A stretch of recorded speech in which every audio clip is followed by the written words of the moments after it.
मां भारती का गौरव है। मैं इस पुण्य भूमि को श्रद्धापूर्वक प्रणाम करता हूं। साथियों, मेरा यहां आज अरुणाचल आना तीन वजहों से बहुत विशेष हो गया है। पहला तो ये कि आज नवरात्रि के पहले दिन मुझे ऐसे सुंदर पर्वतों के दर्शन करने का सौभाग्य मिला। नवरात्र में आज के दिन हम मां शैलपुत्री की पूजा करते हैं और शैलपुत्री वो प्रयागराज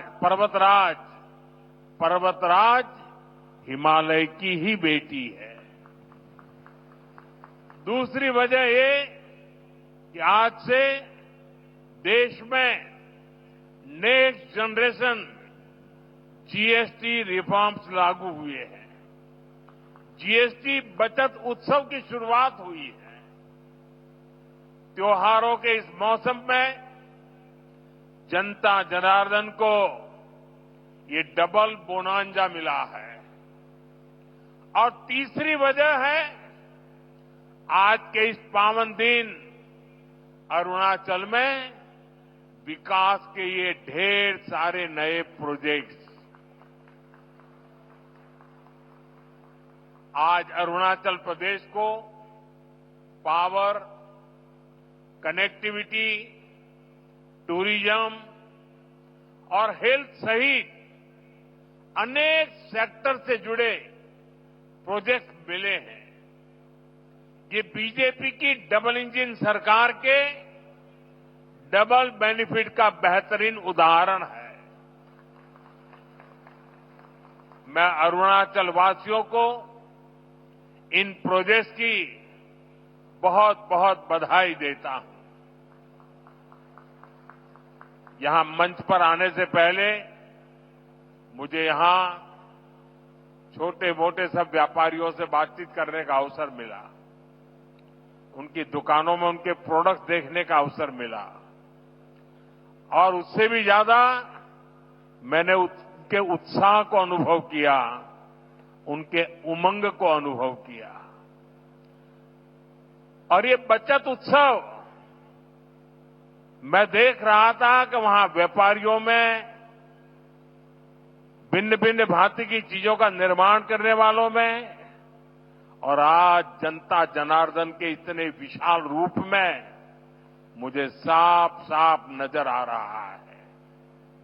साथियों, हमारे अरुणाचल प्रदेश में वैसे तो सूर्य की किरण सबसे पहले आती है, लेकिन दुर्भाग्य से यहां तेज विकास की किरणें पहुंचते पहुंचते कई दशक लग गए। मैं 2014 से पहले भी यहां कई बार आया हूं, आपके बीच रहा हूं। अरुणाचल को प्रकृति ने इतना कुछ दिया है, ये धरती, यहां के परिश्रमी लोग, यहां का सामर्थ्य, यहां इतना कुछ है। लेकिन तब जो लोग दिल्ली में बैठकर देश चलाते थे, उन्होंने अरुणाचल को हमेशा नजरअंदाज किया। कांग्रेस जैसे दल सोचते थे कि अरुणाचल में इतने कम लोग हैं, लोकसभा की 2 ही सीटें हैं, तो क्यों अरुणाचल पर ध्यान दिया जाए। कांग्रेस की सोच का अरुणाचल को, पूरे नॉर्थ ईस्ट को बहुत नुकसान हुआ। हमारा पूरा नॉर्थ ईस्ट विकास में बहुत पीछे छूट गया। साथियों, आपने जब 2014 में मुझे देश की सेवा का अवसर दिया, तो मैंने कांग्रेसी सोच से देश को मुक्ति दिलाने की ठान ली।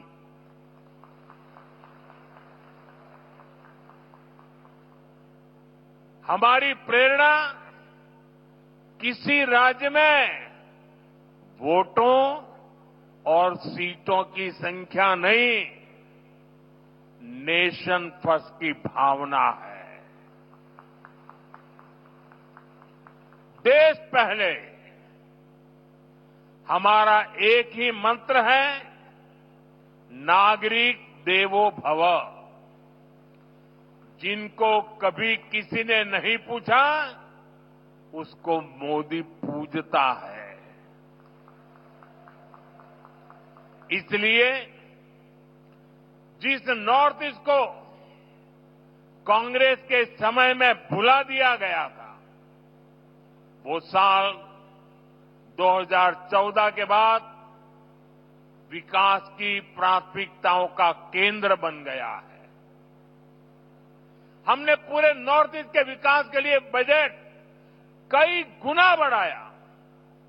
हमने लास्ट माइल कनेक्टिविटी और लास्ट माइल डिलीवरी को अपनी सरकार की पहचान बनाया। और इतना ही नहीं, हमने ये पक्का किया कि सरकार दिल्ली में बैठकर नहीं चलेगी। अफसरों को, मंत्रियों को ज्यादा से ज्यादा नॉर्थ ईस्ट आना होगा, यहां रात्रि मुकाम करना होगा। साथियों, कांग्रेस सरकार के समय में 2-3 महीने में एकाध बार कोई मंत्री नॉर्थ ईस्ट आता था। बीजेपी सरकार में अब तक 800 से ज्यादा बार केंद्रीय मंत्री नॉर्थ ईस्ट आ चुके हैं। और ऐसा नहीं है कि सिर्फ आए और चले गए।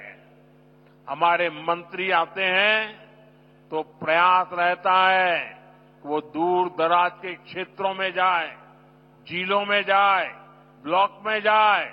इतना ही नहीं, कम से कम एक रात रुक करके जाए।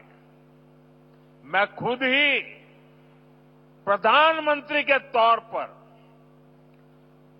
70 से ज्यादा बार नॉर्थ ईस्ट आया हूं।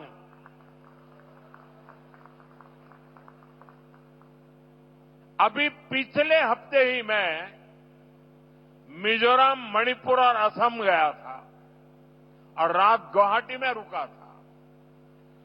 नॉर्थ ईस्ट मुझे दिल से पसंद है और इसलिए हमने दिल की दूरी भी मिटाई है, दिल्ली को आपके पास लेकर के आए हैं। साथियों, हम नॉर्थ ईस्ट के 8 राज्यों को अष्टलक्ष्मी के रूप में पूजते हैं। इसलिए इस क्षेत्र को विकास में पीछे नहीं देख सकते। यहां विकास के लिए केंद्र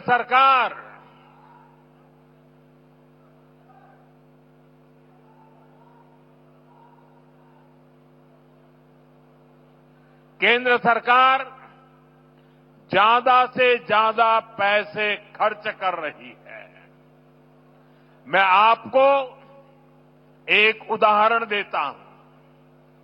आप में से कुछ लोगों को पता होगा, देश में जो टैक्स इकट्ठा होता है उसका एक हिस्सा राज्यों को मिलता है। जब कांग्रेस की सरकार थी तो 10 साल में अरुणाचल प्रदेश को सेंट्रल टैक्स में से सिर्फ 6,000 करोड़ रुपए ही मिले थे, जबकि हमारी बीजेपी सरकार के 10 सालों में अरुणाचल को 1 लाख करोड़ रुपए से अधिक मिल चुके हैं। यानी बीजेपी की सरकार ने अरुणाचल को 16 गुना ज्यादा पैसा दिया है। और ये सिर्फ टैक्स का हिस्सा है। इसके अलावा यहां अलग अलग स्कीम के तहत जो भारत सरकार खर्च कर रही है, जो बड़े बड़े प्रोजेक्ट यहां बन रहे हैं, वो तो अलग ही है। इसलिए आज आप अरुणाचल में इतना व्यापक, इतना तेज विकास होते देख रहे हैं। साथियों, जब नेक नियत से काम होता है, जब प्रयासों में ईमानदारी होती है, तो उसके नतीजे भी दिखते हैं। आज हमारा नॉर्थ ईस्ट देश के विकास की ड्राइविंग फोर्स बन रहा है और बहुत बड़ा फोकस यहां सुशासन पर है, गुड गवर्नेंस पर है। हमारी सरकार के लिए नागरिकों के हितों से बड़ा कुछ भी नहीं।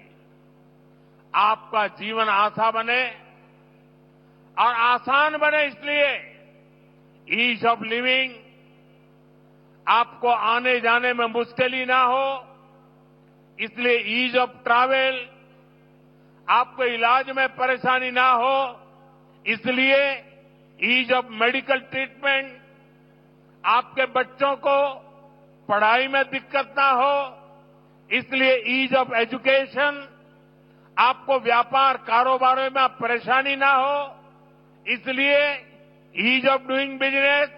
इन सारे लक्ष्यों को लेकर यहां डबल इंजन की बीजेपी सरकार काम कर रही है। जिन इलाकों में पहले कोई सड़कों की सोच भी नहीं सकता था, आज वहां अच्छे हाईवे बन रहे हैं। सेला टनल जैसा इंफ्रास्ट्रक्चर कुछ साल पहले तक ये सोचना भी असंभव था, लेकिन आज सेला टनल अरुणाचल की पहचान बन चुकी है। साथियों, केंद्र सरकार का प्रयास है कि अरुणाचल सहित नॉर्थ ईस्ट के दूर दराज के इलाकों में हेलीपोर्ट बने, इसलिए इन क्षेत्रों को उड़ान स्कीम से जोड़ा गया है।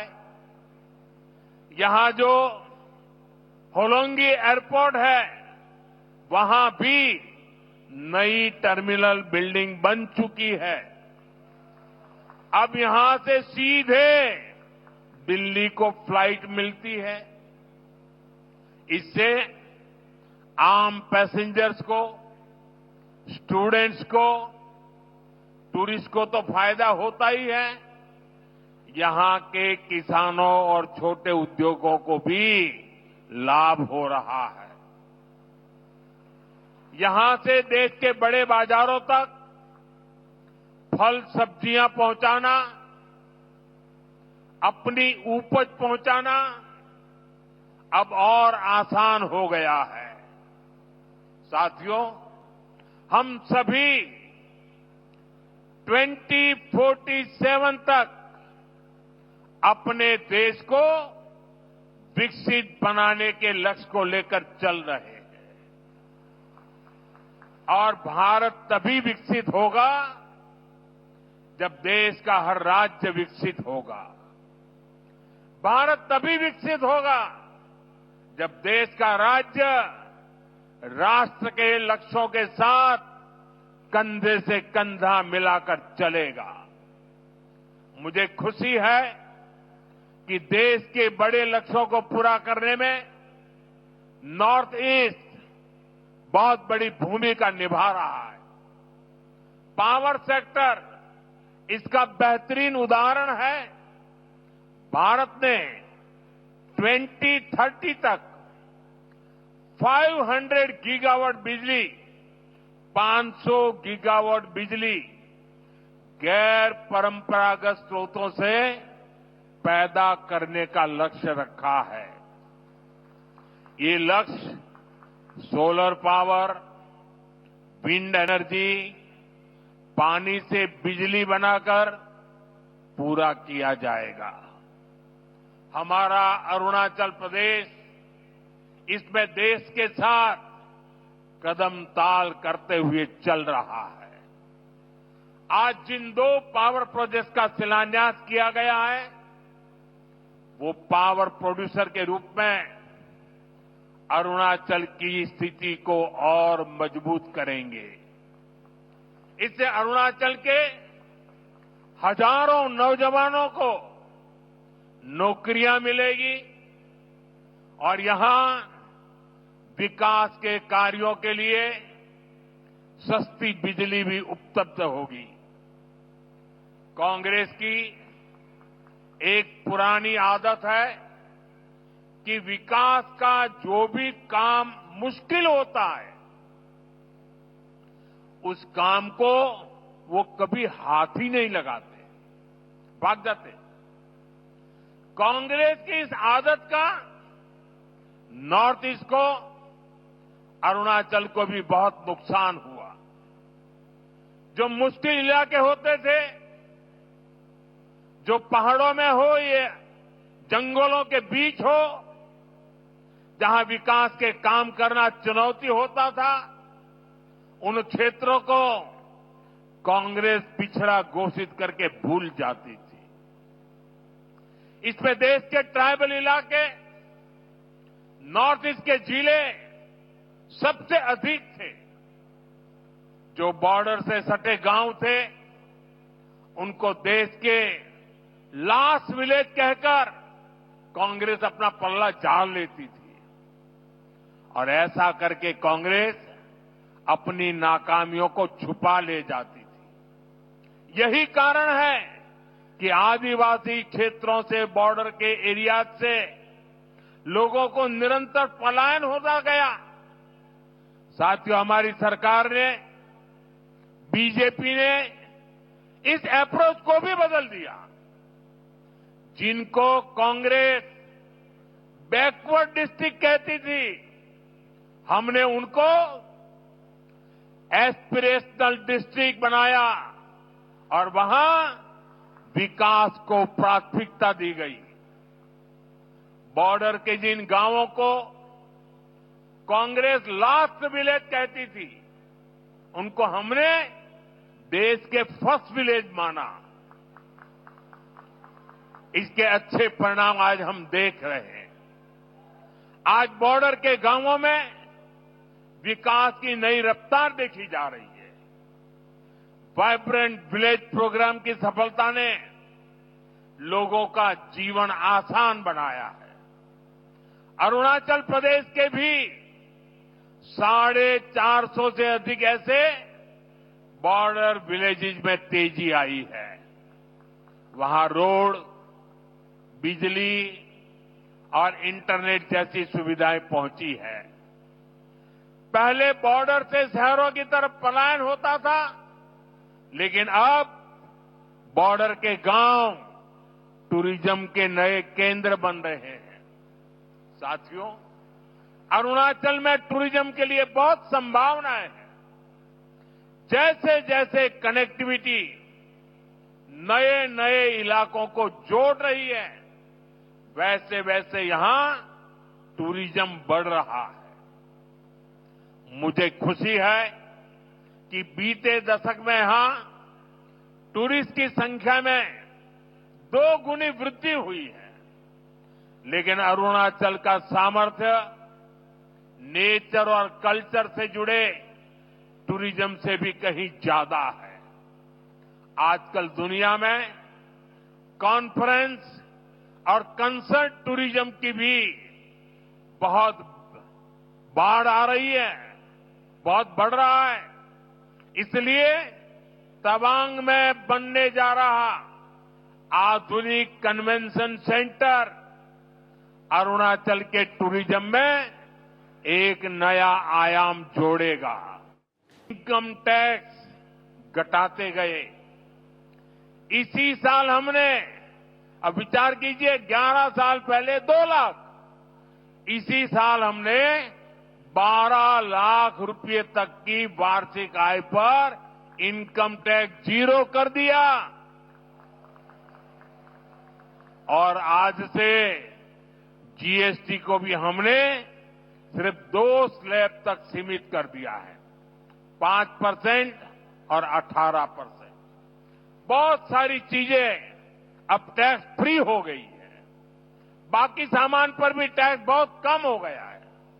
आप आराम से अब अपना नया घर बना सकते हैं।